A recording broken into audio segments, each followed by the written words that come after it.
Hello, this will be the first time in a while I've actually done a video, but this will be a tutorial for the Huntress. This should be a quicker guide to use her. It's a more generalized one, but it should go more in depth about the basics on how to use her and whatnot. Or at least I plan on it, that being the case. So we'll start with her perks. I have barbecue and chili, because barbecue and chili will allow you to, after you hook someone, see people through walls, so you could actually use this to your advantage and throw tomahawks across the map, especially in open maps. This is especially good because you can more consistently get hits, and it's actually, if you get used to it, you can actually get some pretty good cross maps if you are pretty good with their ability already.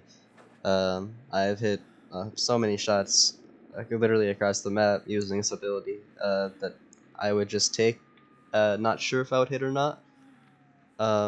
And you do really get a feel for distance when you get down her hatchets, so it's not all that insane to really think that you can hit her.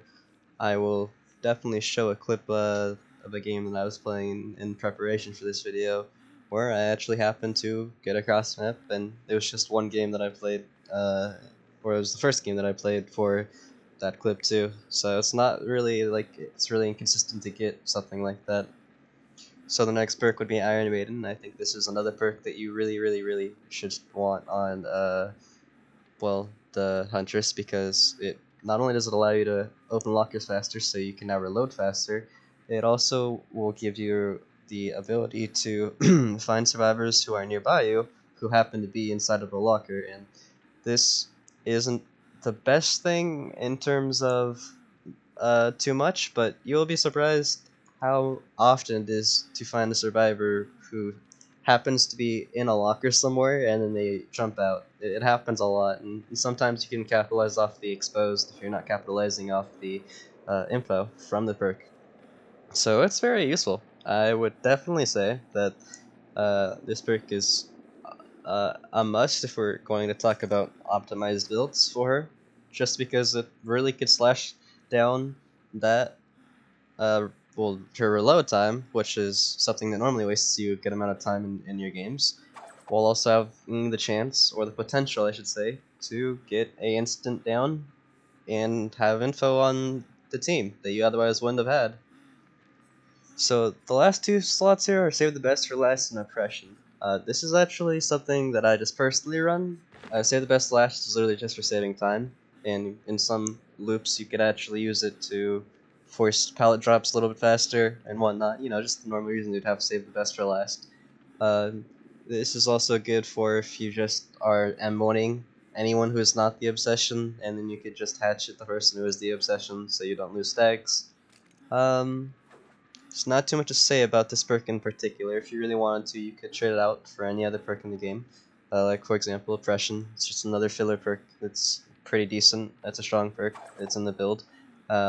If you wanted to, you could run Ruin and Undying, but I prefer to, have more active perks in my build rather than that. Um, as for add-ons, I just have a common add-on equipped. Add-ons aren't really too important for this killer, as she's not reliant on them, but if you really want to, you could add them. I just really use the common add-ons most of the time, but you know, she's just strong enough to use without her add-ons, so I just don't really use them. I wanted to go ahead and show you the clip that I was talking about. So like with any game, when you're first starting out, you're going to want to look at the generators that are on the map and figure out which ones you would like to keep, as there are always going to be stronger generators and weaker ones. With the Huntress in particular, though, you're going to want to look for what you could throw your hatches over and what you can't. So obviously, if you're in the swamp, let's say in this map, and you know that, well, you cannot throw your hatchet up on the generator, that generator is immediately less useful to you, because, well, now you know that it's harder to get across map in that specific area. A good Huntress knows when to be patient and when not to be patient.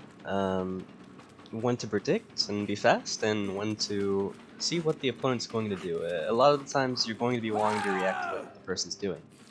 I'll show you a few more examples and I'll elaborate on what I'm talking about. Here, this person's sort of panicking, he's not sure what, but he realizes he's already up and he tries to juke me. and I take my time here, and I'm able to hit my hatchet because I don't actually need to predict where he's going to go. I need to just take my time here and make sure I don't miss my hatchet throw. And this is one of those good examples for just waiting.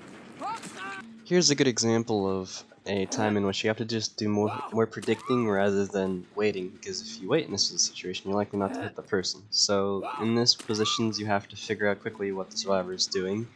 And this person's going to the right, so I just assume that she's going to go to the right based on, well, if I was in the position, I'd probably want to go to the right too to break line of sight. This is another one. I'm clearly in a better position, so there's no reason to predict where he's going to go. It's better just to react and wait until he goes through the window, or if he goes into the cross section. I throw it specifically went to the cross section where the pallet is because if he tries to juke left or right, it won't really work because it'll just run into the wall, so he can't really juke. And for this last example, it's a mixture of the two. I have to predict what she's going to do, but I also wait for a few seconds to make it where I could predict easier what she's going to do. And I did it all based on pathing here, and that's why it was easy for me to land the shot, or I was able to.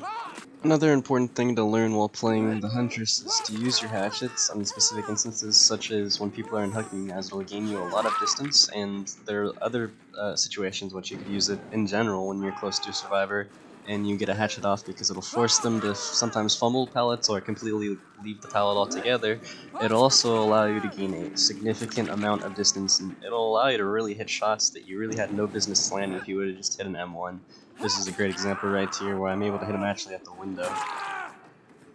Unfortunately, this is not something that I could just outright go ahead and teach you, but I can sort of point to it. So right here, I am actually anticipating that he will not throw down the pallet, and he'll actually think that I'm going to ready my hatchet, so I actually just go ahead and hit him. You'll find a lot of scenarios like this in which you could predict whether a survivor will or will not throw down something based completely on their actions, and the tells for this are just sometimes there is no tells and sometimes there aren't. It's something you sort of gotta learn. You know, you just learn it like you would learn, I don't know, the palette formations. You start to get I guess you could say, a feel for this type of stuff, and when you'll sort of know when to predict this. Alright, I think that's most of the basic concepts, if not all of the basic concepts for this killer down. Trying to make this video more on the shorter side.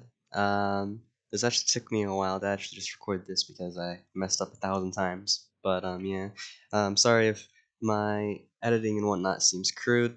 That's due to the fact that I'm still learning Adobe, which is what I'm editing in at the moment, and it's actually well, I mean, I guess I'm just taking a little while to learn it.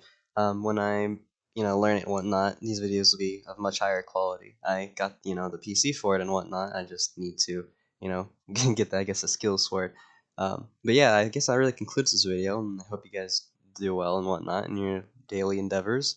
And yeah, this is the concepts I've shared inside of this video should help anyone who is playing the Huntress and is newer to the Huntress a lot, because these are the main concepts with this killer that you need to learn. And if you learn these three basic concepts, or two, you should do really well with it really quickly. Something like, I guess, throwing hatchets and whatnot, like just in general throwing hatchets, I can't really help you with. I mean, I could say, oh, well, I guess you could do this small thing to optimize you throwing it. Like, I could say, let the survivor come to you rather than trying to, aim at the survivor. Let them go inside of your reticle, or I guess wherever you are aiming. I mean, um, but I mean, I guess that's something situational. So there's not a lot I could talk about in that terms. It's just I had to show you these ideas, and yeah, and that's all.